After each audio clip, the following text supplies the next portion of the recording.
Les champs de culture continueront d'avoir cette teinte orangée pendant encore 10 ans au moins, une teinte caractéristique du glyphosate.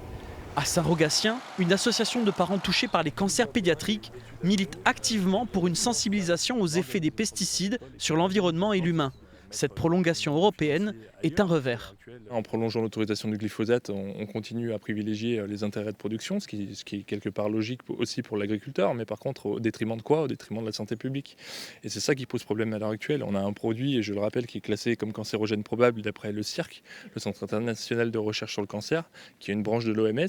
Ça fait des années que tout le monde en parle. Chez les agriculteurs, c'est une victoire en demi-teinte. Le glyphosate est essentiel dans leur modèle de culture. Ils ont 10 ans de sursis pour trouver un moyen de produire sans ce pesticide. J'utilise parce que j'ai pas le choix. Demain, si on m'apporte un désherbant naturel mais qui a la même efficacité, complètement que j'utiliserai.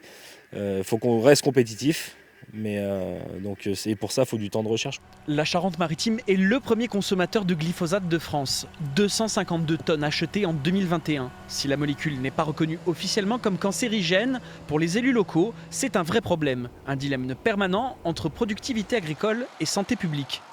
Ma préoccupation première, c'est de protéger mes concitoyens. Et protéger mes concitoyens, ça veut dire préserver leur santé, avant tout.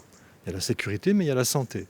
Et donc là, on est face à un vrai problème de santé publique. La difficulté d'arriver à concilier la santé publique, la non-utilisation de pesticides, le revenu des agriculteurs, tout ça doit se faire dans le cadre d'une transition agroécologique qui est difficile, qui prendra quelques années, mais qui est inévitable.